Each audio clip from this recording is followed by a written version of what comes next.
So this is our preschool parent board. This contains our class schedule, show and tell schedule, our room capacity and ratio. It also has a copy of our newsletter, which every parent gets one of those at the beginning of the month, along with our calendar, and we also have a homework calendar that we send home. So we'll have extras out here in case a parent doesn't get one, they can grab it, or if they just needed a peek at it for the day, this is a good place for parents to look. And we do tell parents at the beginning of the school year, the parent board and our door are really good places to continuously check for information, upcoming events, that kind of thing.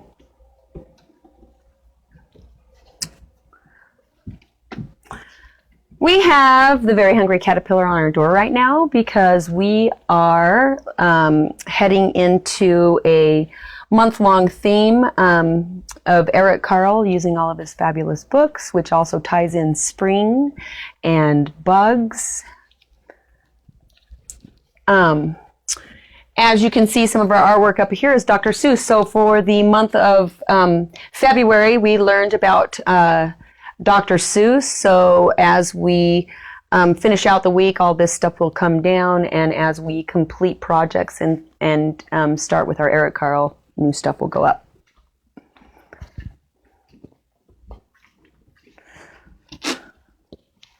This is our art area.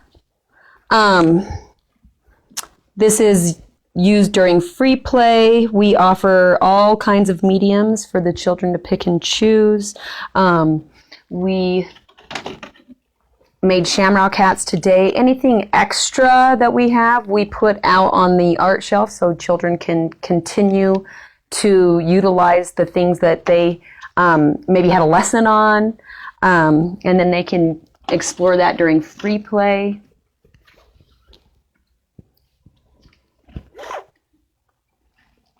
Our sensory bucket right now has St. Patrick's Day type things in here, gold coins, shamrocks. So as you can see, we're touching on a few different things all at the same time.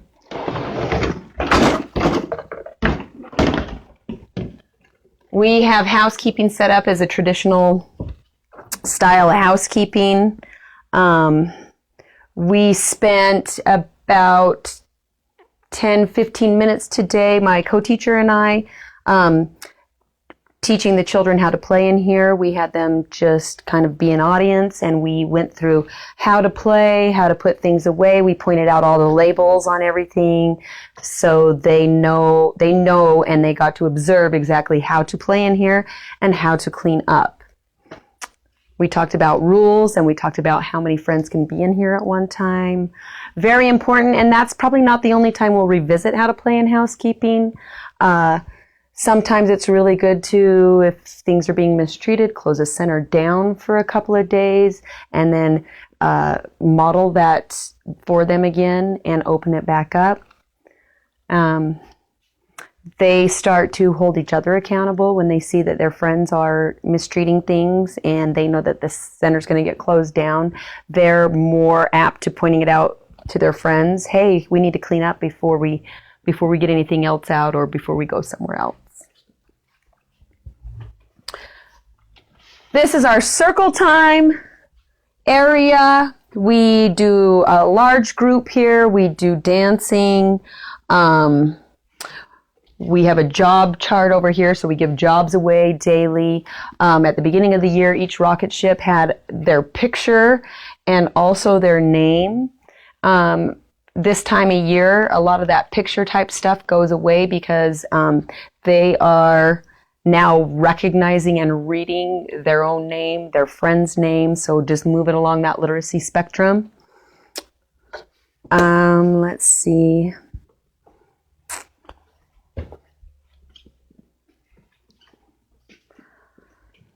So I'll just kind of tell you, this is puzzles. We've got a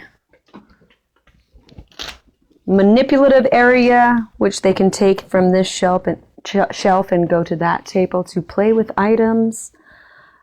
Everything is labeled so they know exactly what bin it goes in and where it goes on the shelf.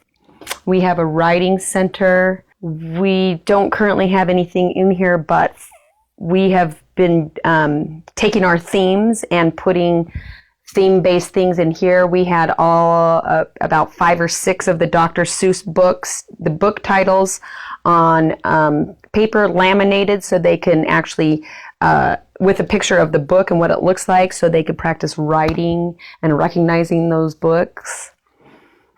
In our science area, we have living things. We have a hermit crab, we have a fish, and we have a plant that's alive right now. We had an interactive bulletin board for Groundhog Day the day before. The children made groundhogs, and then they predicted if the groundhog would see their shadow or not. And then we stapled their groundhog with the answer that they gave us, and then the day before, or the next day, we revealed whether he saw his shadow or not. And he did, by the way. This is our problem-solving center. We have a mirror in here so they can really look at themselves in the mirror and see what they're feeling. We have some feeling books in here. We taught them all about Tucker the Turtle. He teaches children how to problem solve. We did that at the beginning of the year. We touched on it a few times, and then we offered it up in our problem-solving center. Cozy Corner is a place for children to go if they need alone time, if they're feeling sad. We have many different touchy-feely things in there that they can manipulate. We have a photo album that has pictures, family photos in there that they can actually work through some of their feelings on their own. We have a listening center that is also shared with our reading area. And we change books out regularly, and if we have books that go along with our theme, we put them in here as well. Sometimes it's nice to read the book at story time and then offer it up in here, especially with some of those easier books. Then they feel like they're reading the book on their own. And over here is our teacher area. This is also where we do small groups, which we call plop and do's, where we call children over a couple kids at a time to do a variety of things. And then would you like to help with the Eric Carle bin? So again, like I said, we are learning about Eric Carle for a month. It is the theme of the month, but we also touch on spring with that, weather, the holiday, which is St. Patrick's Day, coming up. So, yeah.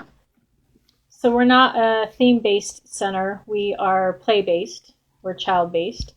But the way Dawn and I have always tried to plan is basically on a bin. So we've spent years putting our things into bins. We have several of these, and a lot of times we've actually taken ours and taken an author or something that interests both of us or the children. We found that most of the times the kids are into something very interesting, and we found that they like it, and so we've taken a bin and put a lot of things into it. One of them is Eric Carle, and he's a very interesting author, has a very large amount of books, and we have taken a bin, taken a lot of his books, and taken a theme and added a large amount of things to it. So not only are the books in here, but we have taken files, and every time we have done a large group activity, small group activity, anything tabletop related, inside, outside, science, anything that we could do in a center, it has gone into this bin, into a file, and we keep those things. We found that this is actually better than planning in a planning book or even planning off of Pinterest. Now, Pinterest is great, Google is great, but we often will print those off and stick them in the file, because next year we can pull those and use them again and again instead of going back to your Pinterest. And saving examples is it really helps you pull that. Oh, that's something that we did. The kids enjoyed, had a lot of fun. We know exactly how to prep and plan for that particular activity. And often we'll have the instructions and everything in here along with the examples, so we already know how to do it. We know exactly if it worked with this age group or a little older or younger. That way we know that it's probably not going to work with these guys, or yeah, it's going to be great. Plus we can also, if somebody else in a classroom wants to use this bin, they know, yeah, we're going to have to make it easier for toddlers or make it a little bit more difficult for the next classroom up. We've accumulated a lot of items over the years. The thing that has made this great is that everything stays in here and stays in a bin, stays together. We found that lending these out oftentimes is not always conducive, only because it doesn't always come back in the greatest of shape. That's one thing about when you are planning for your own classroom or for yourself, you tend to get a little stingy with your things. You want to, if you are borrowing other people's things or you are in someone else's classroom, that's one thing that Dawn and I have often asked of other teachers is be considerate of people's things, be considerate of a classroom, be considerate of the things that you're using. You need to put things back. You need to remember that somebody spent a lot of time, a lot of money on those items. And these bins, they didn't just come about overnight. I mean, like Kim said, it's taken years of gathering and finding and collecting things. And Kim and I are really good about, when we're out and about, keeping our eyes open. Good places to find things to start theme bins are thrift stores, yard sales. You don't have to go out and buy the most expensive things to create a bin. You just need to think outside the box and keep your eye open for stuff. That way, if you have, some of our books, when they get a little extra loved, and we keep our eye open for books, and these are the ones that are a little more loved, go in our reading area and offered to the kids. And the ones that are nice are teacher touch books only that we use at story time, and then they go back in the bin to stay nice. What's also nice about a theme tub, after creating them, you've also got instant centers. You've got the magnets that you've made that go along with the theme. You've got your writing stuff that you laminated last year. You've got stuff in a bag that goes right into the sensory bucket. So you just make your life a lot easier. It really is working smarter, not harder. Absolutely. The great part, too, is when you go to plan, and Dawn and I still oftentimes will write out our plans in a book. You can, if somebody is going to cover for you, you can tell them, I'm using the Eric Carle bin. They know that your bin is already in the classroom. They can automatically pull from whatever's inside the classroom bin. That makes anybody who comes into your room know that all your plans are already inside the file. They're already inside where everything is already right here. You don't have to go searching. You already know that everything that you need is right here. There. Along with planning, too, I believe that planning is definitely a collaboration between you and your co-teachers in the classroom. It is a constant bouncing of ideas off of each other, themes. That way everybody feels like they've done their part, and this is their classroom. I brought this to this theme, and I brought that to that thing, and it's a really working together to come up with really good stuff. I know Kim and I a lot would bounce ideas off of each other, and I would start with something, and she would bring some outside of the box thing to it, and it would turn into the most awesome activity or center because we bounced ideas off of each other. And we shared the work, but we also shared the compliments that came from that, from parents, from the kids telling us how much they liked it. And we also always made sure the entire day was planned for. So at one time we had a co-teacher who planned for her afternoon. She enjoyed that. She wanted to do her planning for her afternoon. At one time we had a co-teacher who didn't. So we made sure the afternoon was planned for, and they always had activities to do. It is our responsibility as leads in a classroom to always make sure that the day is completely planned for. It is always our responsibility to make sure that the room is completely taken care of, and you don't ever want to leave a classroom hanging. That is not okay, never something that you want to have happening. If you are the one getting the planning time, you want to make sure that you're the one taking advantage of that planning time. It's your responsibility to make sure the entire day is planned for, that the kids are taken care of, and that day is taken care of. If you want the afternoon planned for by somebody else, you need to make sure that they're given that planning time. So you want to make sure that afternoon that activities are planned, make sure that they're getting planned. If you want them to plan for those, give them some of your planning time. If they don't know how to plan, it's okay to say, if you don't know how to plan, we will educate you on that. We'll help you through that process. That's okay too. Mm-hmm. This also makes a nice transition when you head into another theme too, because everything packs up nicely into a tub.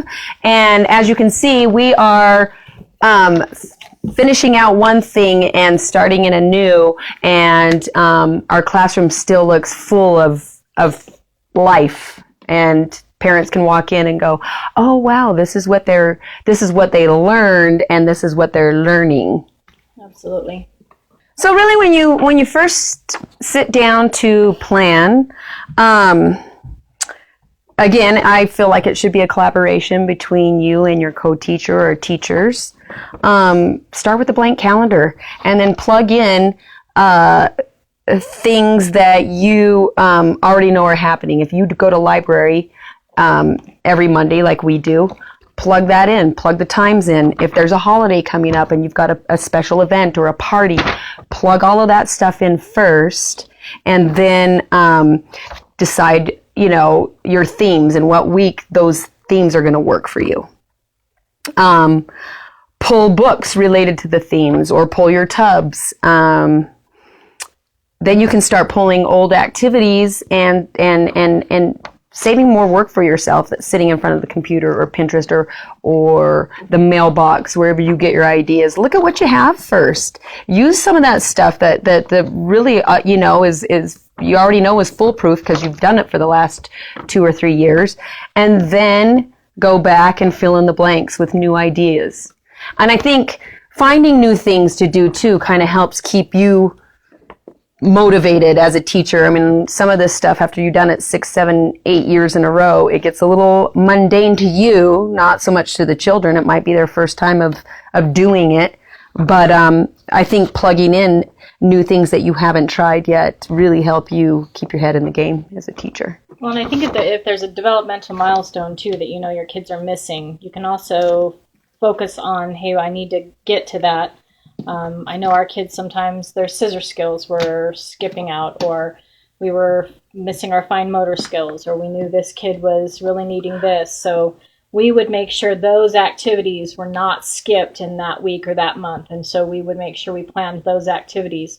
As you progress as a teacher, you'll see those, or maybe your teachers will say, hey, we need to make sure we're not missing those activities. Mm-hmm. So we're going to include those this month, and here's the activities we're going to do to make sure we are including those this month. Mm-hmm. So make sure that you're talking to your teacher, hey, is there something that the kids really need to focus on this month, so you can get those activities plugged in as well.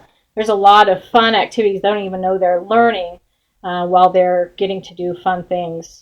To an untrained eye, an activity might look like just an art activity, but they spent time drawing. They spent time maybe with a teacher direction, 1, 2, 3 step direction, drawing it out, cutting, so you got some fine motor in there. Then you called them over later to add some text, some scripts. You've got literacy. So there's a lot of different elements in one activity to make it nice and rich. If you have nap time and you have other teachers in your classroom at nap time, really give them those jobs of pre-prepping your activities so you can put it in a Ziploc bag. Everything's cut out and ready to go.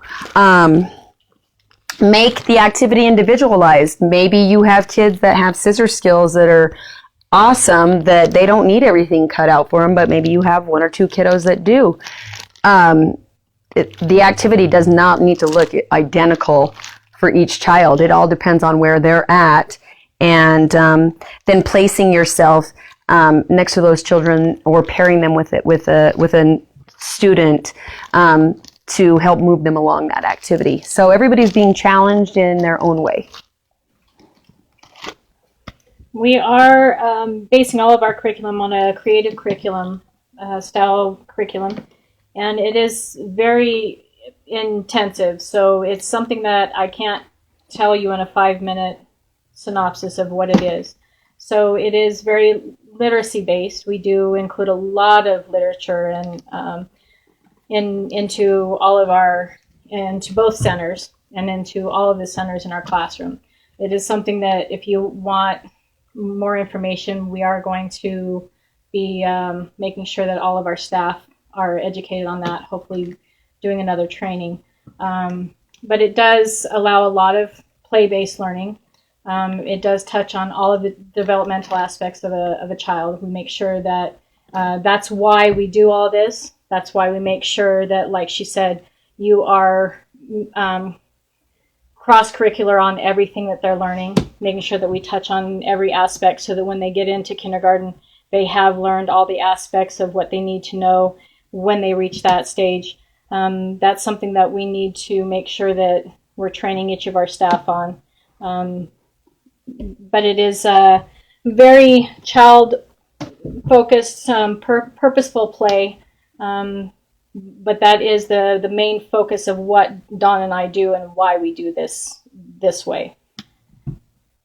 Yeah, and being play-based, it's, or free play, you as a teacher should be in earshot of some of these conversations or having these conversations with the children, and from some of those conversations you will find out what they're interested in, and you can build some of these theme tubs on their interests and curiosities. So and in turn change out your centers or change out how you're doing your curriculum, or when you want to change, like she will do Eric Carle for as long as they're interested in it. It may be a week, it may be 3 weeks, it may be 5 weeks.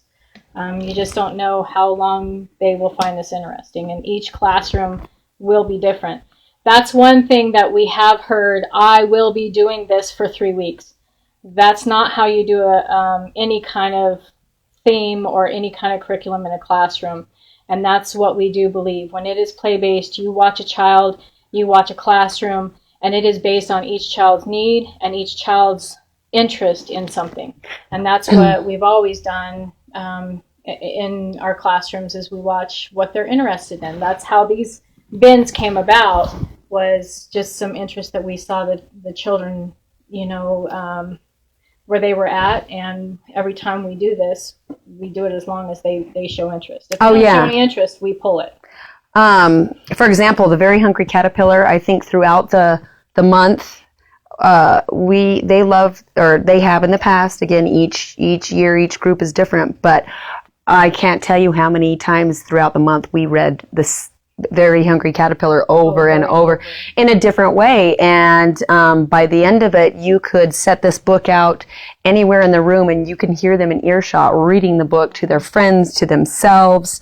And it really, they feel like readers, Again, using something big like this with all of the books, like Kim said, you can say you're going to run Eric Carl for a month, but really you need to base it on the kids. And if they're over it, that's why I always like to use something like this or Dr. Seuss as a blanket theme for the month. And then you're constantly putting other things into that theme to keep it new and fresh and exciting for the kids. I would say don't be afraid to ask questions. If you are unsure of how to plan, that's when you need to get with your co-teachers and or someone like Kim that has a lot of know-how. Ask a lot of questions, and or just get on the computer and look at all the ideas. There's so many. There's not a shortage of ideas out there by any means. It really comes down to your group of kids, what's going to work, what's not, and I mean you really have to limit. A week with one theme goes by really, really fast, and you could have X amount of stuff and only this much time to do it in. So, and don't be afraid if it's not working to change. That's really how simple. And it's better to have more. More is better. Yeah. Over plan. There's nothing wrong with being over planned. Yeah, because you don't have to do it all. Nope. And you can tuck it back in your bin for next year if you didn't quite get to it, or put it in your art center for free play. They'll go through it in no time at all. Dittos is something that is really a huge negative thing. You need to remember when they get to elementary school, they're going to do a gazillion dittos. So preschool really is not the place for those. It's okay once in a while that those get done. However, it is not a place for those daily. They are basically something to see where they're at for cutting, for writing, for fine motor, those types of things. That's what we want to see used for portfolios, for just gauging where they're at. But to use those on a daily basis, just because you want to feel a space, because you just don't want to go and make up some kind of activity for them to do, those really don't have a place in a true preschool experience, and you really need to keep that in mind. We've had teachers who have used those in the past to an excess, and those really don't have a place in a true preschool experience. Those really are more of an elementary education experience, and so you really need to keep that in mind. Yeah. You will get yourself into a lot of trouble if you start running a lot of dittos. And there's just really, there's so many great ideas out there, and there's so many resources. Whether it's books, the Mailbox magazine, the internet, Pinterest, there are so many things like this out there that you really don't need to use dittos. Yeah. Things like this, upcycling something like a piece of styrofoam and throwing all the things out there. They will go to town on stuff like this. And again, you've got a colors element in here. You've got fine motor. They're peeling the backs off of stickers. They're deciding placement where they want to put things. There's so many different things in this one activity. And Shannon did this with the kids the other day, and she said some of our kids who have short attention spans sat there for 20, 30 minutes, and they weren't done when it was time to go outside. So we got to stop thinking like adults and think more like kids. And something that we think might not be very cool, throw it out on the table and see what the kids think. This was a paper towel roll cut in 2 pieces, and they made Dr. Seuss hats. You've got art. You've got, I'm not sure if they cut the circle out or not, but you've also got patterning. So yeah, dittos are really just a filler. They have a small purpose in the classroom every now and again, but there's just way too much cooler stuff out there to be doing with the kids. We have a lot of trash to fill our art center that they would love to use. Yeah, and don't be afraid to put, we had a tape dispenser out there the other day. Don't be afraid to put that stuff out there and teach them how to use it. And then let them go to town. They've come up with some really, really cool things on their own.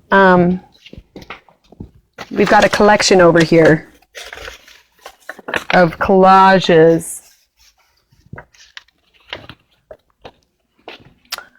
Now here was a ditto. It was a cutting activity. That's what dittos are for. We read Fox and Socks, and then they decorated the sock, and they cut it out, and it all tied in with the Dr. Seuss book.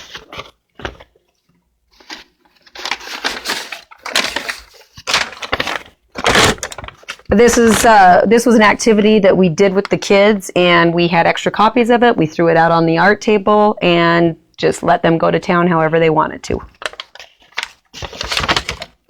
When we watch teachers, sometimes they are very reserved in a classroom.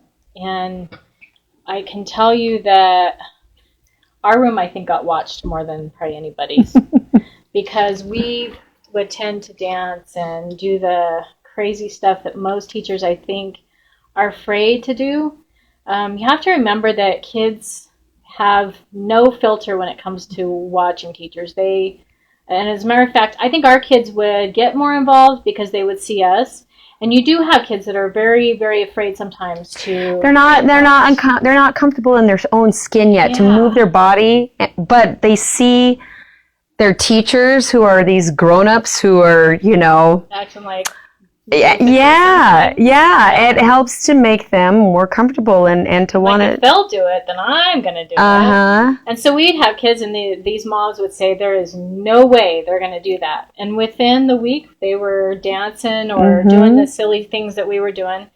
And so our moms would stand at the window or stand in the office and watch on the cameras. And I think that teachers have to remember, you actually are a kid. When you become a preschool teacher, you got to remember you become one of them, and you have to engage yourself at that level. And it's just like you said, you got to put yourself back into that mindset when you're doing these projects and when you're getting into not doing dittos. Put yourself back there and make sure you're dancing like they are. Make sure you're getting into those centers and showing them how we play and how we put things back, and talking to them when they're in the centers, and making sure you're asking the questions. So what is it you're doing there? Make sure you're not just an adult at all times. And you're not just engaging yourself with your co-teacher, and you're not just standing on the playground talking to the other co-teachers. You need to be in that kid mode at least part of that day. I think that makes you a better teacher. And I Absolutely. think you'll enjoy your job more. Enjoy your job better. Yeah, absolutely. And again, with what you said about asking them questions, I mean, that's how you can really tie a lot of your teacher-directed activities back into that play base by, okay, we just did a big lesson here at the carpet, and just in regular conversation at the puzzle table or over in the science area, bring up what you taught them again and see how much they remember, how much they recall. Maybe you did a lesson on the ocean and you offered shells in the science area.